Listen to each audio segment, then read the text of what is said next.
Alright guys, so Raw, it wasn't horrible like it's been in the past. It wasn't a complete disaster. It wasn't great. It was a little bit below average, I would say. There was some good things on this show, some decent things, but there was also a lot of shit. So let's just get into it. We start out the show with Orton coming out. He says it's not fair that he's in the chamber.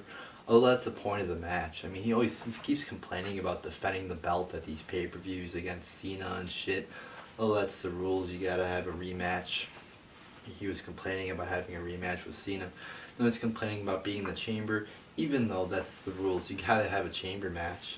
They usually have a chamber match. It's been done in the past. I don't see why he's gotta be a bitch about having matches. He's a champion. He expects to just not defend it at all. But then again, you got Dean Ambrose, who hasn't defended the belt in fucking like months. So I guess he's got a valid argument. I like how he bashed Batista and his 5 opponents. He had some nice. He called Batista a roided up freak or something, a genetic monster or something. Yeah, he had some nice insults there. Then the corporation comes out. Stephanie says Orton is paranoid by the fans. Excuse me, last week they said he was sadistic or what, was that 2 weeks ago? They kept saying he was too sadistic or whatever for attacking Cena's dad. Now he's paranoid by the fans. So, at first they told him to be sadistic, then they told him to be less sadistic. Now he's paranoid by the fans. Then Triple H said, oh, maybe we're going to put our faith in somebody else. So this is good, maybe they're going to push Bryan. Maybe they're going to do it. So I was getting excited here. Then Triple H starts doing the yes chant actually, towards the end of the promo. He actually starts doing yes. I was like, holy shit. It sort of doesn't make sense because he's been burying him for the past, since SummerSlam. So it's like, why is he all of a sudden liking Bryan? So then Stephanie says Orton will face each of the 5 members of the Elimination Chamber. Sort of it's good, because we're going to get every member against Orton. I sort of like that. I'm sure it's been done in the past, but this is good that Orton gets to face all 5 members. It's something that I get to look forward to, I guess. Cesaro versus Orton. I'm always for heel versus heel matches because it's like different. It just switches things up. So I'm for that.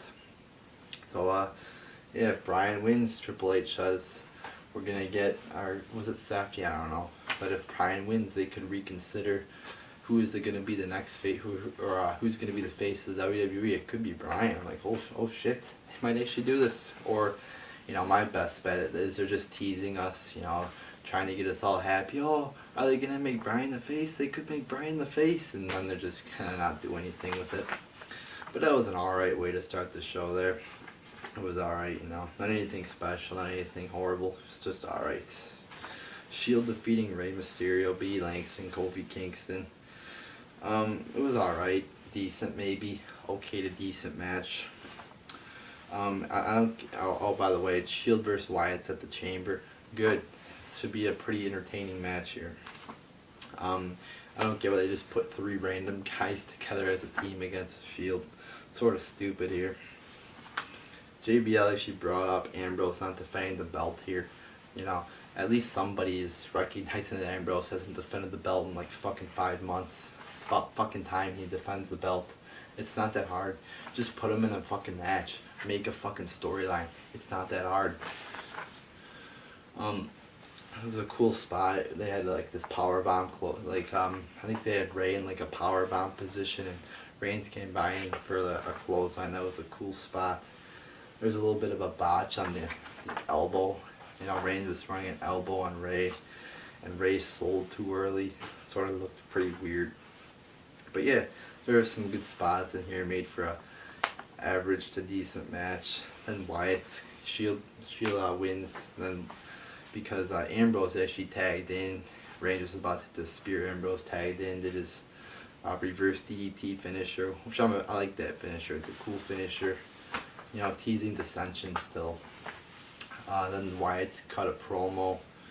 A little bit of it's decent little promo here. But I think they should have had a promo face to face in the ring, would have been better. But it was still a decent promo. Would have been better though if they would have came down to the ring. Bad News Barrett cuts a promo, says everybody who watched Super Bowl stuff their faces with food, says they're fat, and basically says we're gonna die by the time the next Super Bowl comes in, and because we're eating too much fat food or whatever, fattening foods. So then that makes Lawler get up and say, "Hey Wade Barrett, you're not gonna be around. You know, I hope you're not around next week." And that's the end, you know. And Bad News Barrett's doing this little retarded laugh, it's like, ha ha ha ha ha. Stupid. What a retarded ass segment this was. I mean, this Bad News Barrett character is fucking retardation. I'm sitting there, I'm like, are they fucking serious with this Bad News Barrett shit? Can we get a legitimate promo like that's actually good from this Bad News Barrett? I mean, it's a good idea, I think. They could do good shit with it, but they don't.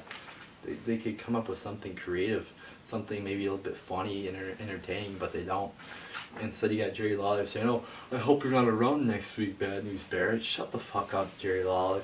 You're a fucking horrible commentator, and you're fucking, you know, he does have some good jokes every once in a while, but for the most part, Jerry Lawler's fucking annoying. Then they show us how to download the app. And just as Michael Cole's like, "Oh, we're going to show you how to download the app." I don't know which one it was, either Lawler or JBL's like, "Oh boy." Pretty much admitting that this downloading the app segment that they have almost every week now is fucking retarded. And I think it's retarded too. You know, we're all going to know how to download an app, you know. Everybody who's watched WWE over the past year or whatever, or since the app's been out, knows how to fucking download an app. You know, that's one thing that Vince McMahon's made sure we know how to do is fucking download an app. We're A+ in that fucking thing. You know, we know how to download an app. Great. We get Christian defeating Swagger. Good match here. Swagger was bleeding a little bit. Oh, and by the way, Reigns was bleeding a little bit too in his match. So got a lot of blood tonight. Two people were bleeding tonight. I was pretty happy. Real Americans are sort of teasing this breakup or whatever. If anybody should be breaking out of the Real Americans, or it should be Cesaro. They're sort of saying that, you know, Swagger's going to be kicked out or whatever. Should be Cesaro leaving or whatever and turning maybe babyface or something. But, you know, I just don't see Cesaro being a babyface. It just doesn't seem to be, this doesn't seem to, you know, work for me. Maybe it will though. I don't know. But this was a good match here. Christian wins on a roll-up. You know, that whenever he jumps off the top ropes and does a somersault over his guy and does the roll-up. So it was a good match. Sort of disappointing to see Swagger lose, but it was a good match. Betty White's going to be the guest host next week. She's fucking 92 years old. Are you fucking kidding me? They couldn't get like a new actor, a popular actor who's actually in his 30s or 40s or 20s even, you know? They couldn't get somebody who's not fucking 90 years old. I mean, is this the replacement for fucking Mae Young? I mean, this is just retarded. You don't need a fucking 92-year-old. I think she's an actor coming on fucking Raw and guest hosting. It's retarded. They all are the New Age Outlaws defeat the Rhodes brothers. Why is it one-on-one? It's a steel cage match. I thought this was going to be like a tornado tag, but it's a one-on-one. Started off pretty slow. I like the spot where it was an awesome spot actually, where Rhodes did this moonsault from the top of the cage. One thing though, the cameraman, fuck it, you know, the camera angle was shitty. When I watch Raw, I watch on my computer, so I could pause it and write down notes and shit. I do that now. So the quality isn't HD, so it's hard for me to see shit. So the camera angle for me was pretty shitty. It was a little bit blurry. I couldn't fucking see it, the landing impact. But that was a cool spot. The last few minutes were fast paced. Then right as Rhodes hits the moonsault, he gets the famouser from Billy Gunn. Outlaws win predictably. So match was, you know, decent for that one spot. A lot of the match sucked though, besides the last few minutes and the moonsault. But, you know, it was decent, mainly because of the moonsault. Titus Young defeats Zack Ryder. Titus Young turned heel on Darren Young. He was beating up Darren Young. Oh, Young was bloody too around like the mouth area.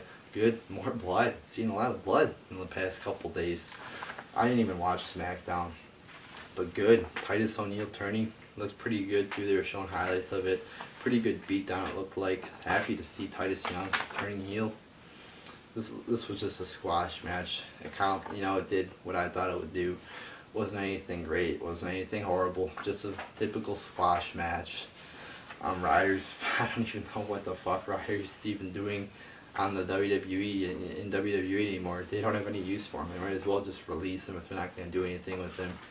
But Titus Young, or Titus O'Neil, just just did what they needed to do. Established him as a, I guess, heel monster. I think he could work as this nice heel monster. He's got charisma. He's got decent wrestling ability. So, yeah, I guess it was okay. Emma defeats Summer Rae in a dance-off. Why is Emma debuting a dance-off? It's retarded. Emma's wearing like street clothes, like she's going out in public. She should be wearing something hot that we could say, "Ooh, Emma's hot," but she's just wearing, regular street clothes. It seems like, it doesn't seem like it. She is. She's wearing clothes you would wear out in public. Santino's in the segment making a stupid, retarded joke. Emma should be debuting as a wrestler where she's actually good at wrestling. So this was just a retarded segment. Sheamus defeats Axel. Axel messes up this one drop kick, and he's like, "That's why I'm better than perfect." He kicks him like in the chest. He's supposed to kick him in the face, and then he goes, "That's why I'm better than perfect." I fucking laughed at that. Boring match. Nothing good here. Batista comes out, and then right after Batista's music stops, Del Rio comes out. Like Del Rio's promo on Batista. It was only like 2 or 3 minutes, but it was a pretty entertaining promo. Batista says he has no problem with Del Rio. He doesn't come. He isn't back for Del Rio. He's back to win the championship. So then Batista gets attacked by Del Rio. Then Batista tries to Batista bomb Del Rio. Del Rio gets out and runs away. Why are both men wearing jeans? It's like they're fighting and they're in jeans. It looks ridiculous. It looks pathetic. Batista should wear sweatpants or something if he's gonna fight and brawl. Same thing with Del Rio. Seems like they're fucking going to, a formal event or like a. It seems like they're not coming to fight. It's a wrestling show. Wear something that's you would fight in. At least wear sweatpants or something. So I would have enjoyed to see Del Rio get Batista bound, but we didn't see that. So, but at least Batista wasn't cutting a promo. At least there was a brawl, unlike last week. So it was all right. Del Rio's promo was good. Wyatts defeat Truth, R-Truth, Woods, and Ziggler. Decent match. Shield cut a promo after the match. I liked it.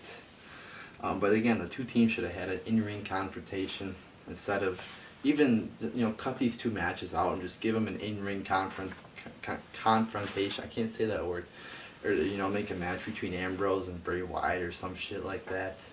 Instead, we get pretty much predictable squash match. It's not really a squash match, but we get predictable matches between these two teams against jobbers. It's like, just have a confrontation and then Ambrose versus Wyatt or something like that.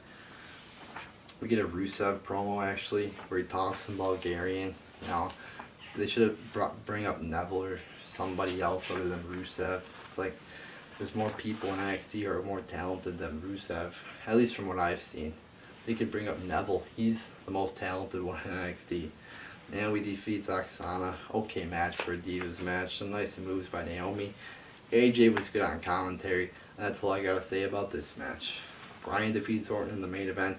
It's a CM Punk chant during this, and a lot of other segments and matches were filled with CM Punk chants. A lot of them, probably like 6 or 7 CM Punk chants tonight. The match was alright.